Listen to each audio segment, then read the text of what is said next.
partie des droits économiques, sociaux et culturels. D'accord, c'est important. Mais ça, c'est les droits civils et les droits politiques.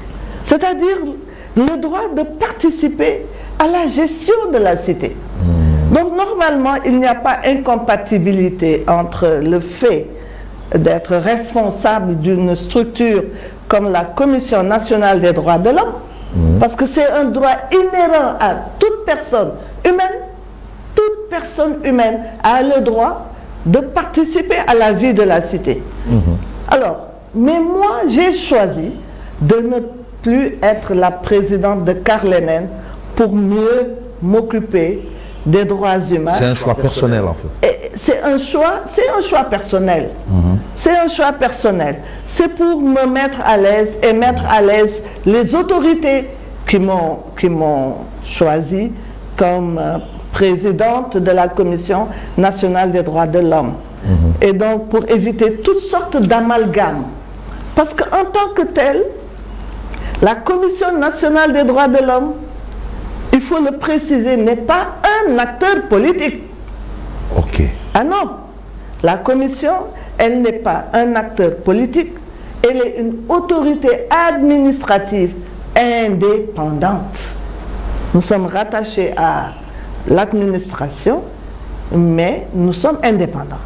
Donc ce sont des précisions peut-être... Mais oui, mais est-ce que cette commission a le droit quand même de prendre position par rapport à des cas bien précis? Le détenu ayant peut-être des problèmes ou vraiment leur interdisant d'être encore dans l'univers carcéral, par exemple. Nous avons... Il y a une loi qui organise la Commission nationale des droits de l'homme et qui fixe ses missions. Nous avons des missions de prévention pour que la violation des droits de l'homme ne se passe pas, une mission de protection lorsque il y a violation des droits de l'homme et une mission de promotion pour que les droits humains soient encore beaucoup plus importants. Parce que ça évolue, hein. Tous les jours, il y a un droit humain qui se crée.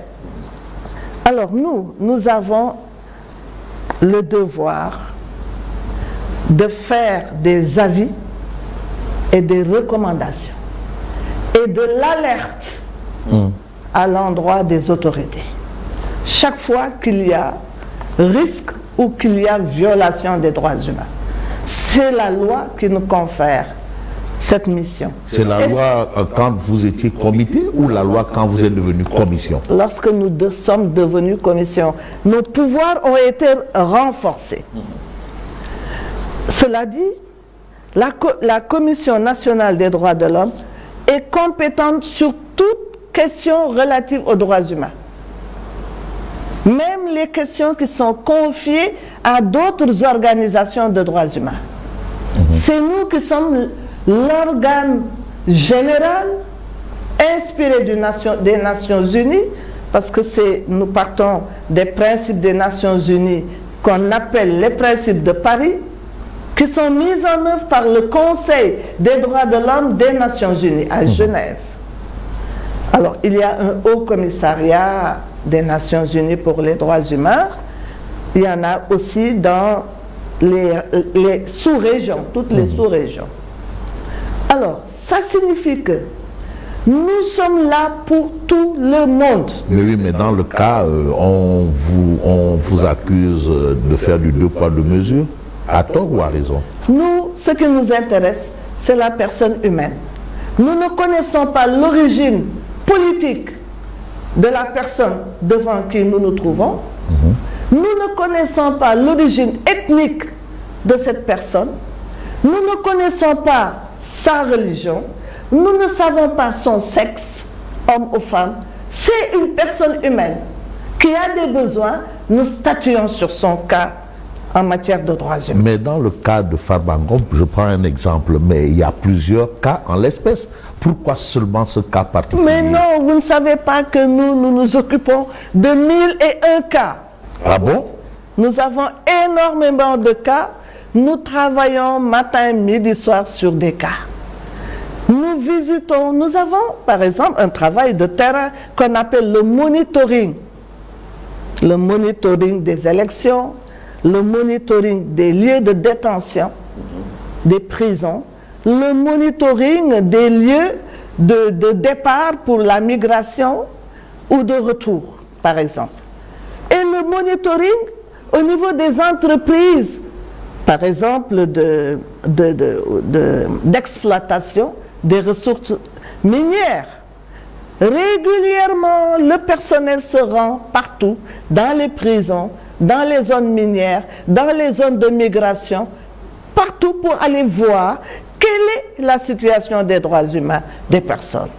Et pour les prisons, nous le faisons régulièrement. Mais oui, mais pourquoi ce cas spécifique a quand même été à la une? Mais parce que, vous avez cherché à savoir pourquoi? Mais parce que, bon, on a fait des recommandations comme on l'a toujours fait. Quand les recommandations sont adressées à l'autorité, elles sont estampillées confidentielles. Oui. Et cette fois-ci, cette lettre confidentielle qui concernait un détenu qui s'appelle, c'est un hasard, ça peut arriver pour beaucoup d'autres personnes, Farba Ngom, a été émise sur la place publique. C'est ça. Mais nous ne savons pas parce que c'est Farba Ngom, ce n'est pas parce qu'il est acteur politique, ce n'est pas parce qu'il est riche.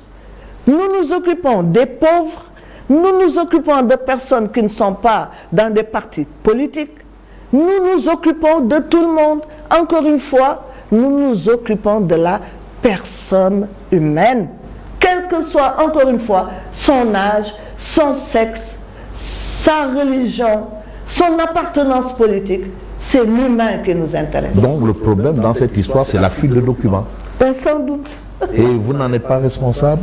Jamais. Vos services? Mais comment ça? Non, jamais. Mais quel intérêt à votre avis? Mais je ne sais pas, je ne sais pas. En tout cas, c'est une faute lourde, une faute grave. Et vous demandez des sanctions par rapport à ça? C'est pas impossible. Parce que c'est grave. Ce qui est estampillé secret ne doit pas être mis sur la place publique.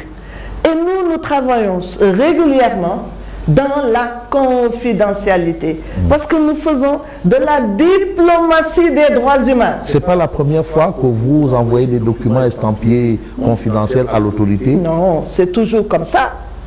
Nous envoyons toujours des documents, des recommandations qui sont confidentielles. Parce que nous n'avons pas besoin d'épiloguer. Et souvent, j'entends dans les organes de presse que la CNDH n'a pas fait ceci, n'a pas fait cela. Oui, par exemple, on vous reproche de ne pas avoir pris la question, par exemple, de ceux qui s'appellent martyrs aujourd'hui, les événements de 2021 à 2024. Mais non, le cas Papouré. Mais non, on s'est beaucoup occupé de ça. Nous avons vraiment... le dernier acte que nous avons posé en la matière, c'est l'atelier qui portait sur la loi d'amnistie.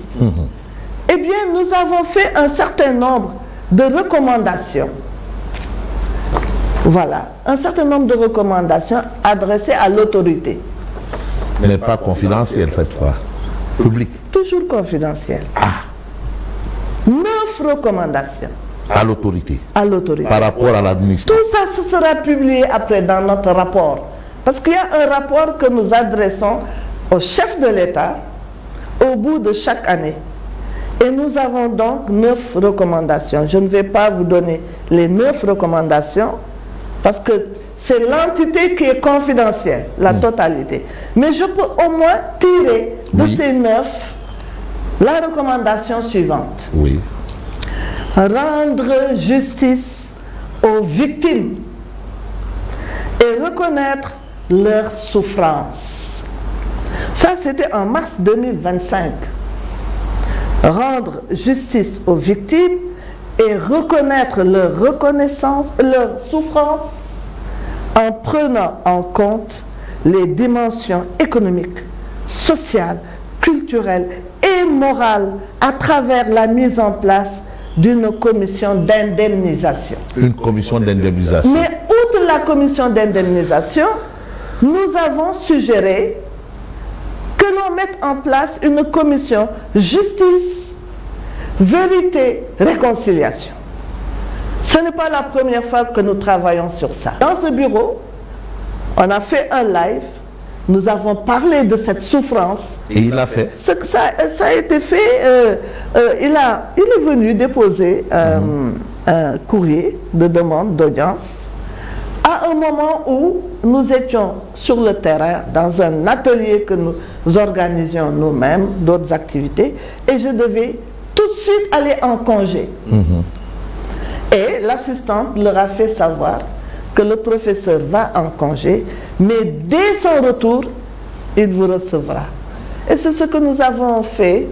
Nous les avons saisis pour leur dire que nous les recevons. Donc nous ça, recevons tout le monde. C'était avant ou après la fuite de cette lettre confidentielle? Non, ce que j'ai dit dans le live, c'était en mi-juillet. C'est le 29 juillet.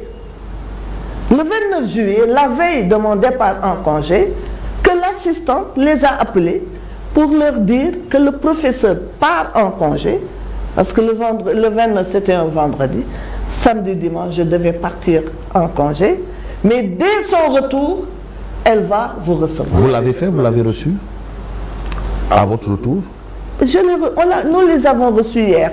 C'était dans notre programme déjà. Ah d'accord. Donc c'était déjà programmé. Voilà. Donc c'était dit.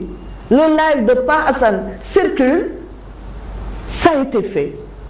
Et nous le faisons avec tout le monde, hein, je vous dis.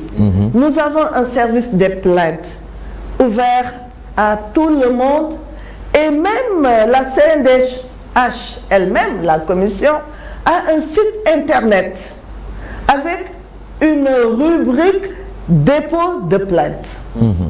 Toute personne qui a des plaintes dans le domaine des droits humains peut déposer une plainte dans le site de la CNDH.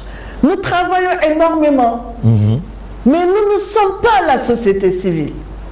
Nous avons une démarche administrative. Nous ne sommes pas membres de la société civile, nous sommes une autorité administrative indépendante. Donc notre manière de faire diffère de celle de la société civile. Normal. La société civile, oui, bon, elle dénonce souvent, c'est normal. Elle communique beaucoup, c'est normal. Mais nous, par moment, évidemment, il nous arrive de communiquer, mais de façon conforme à nos missions. Mais nous agissons vraiment. Mais dans les recommandations, pour en parler encore par rapport à la situation de 2021 à 2024, où vous disiez que vraiment il faut rendre justice, il faut je veux dire, une commission réconciliation et dédommagement, bref, entre autres, vous pensez que tout ça peut être possible sans l'abrogation de la loi d'amnistie? Alors moi, ne me parle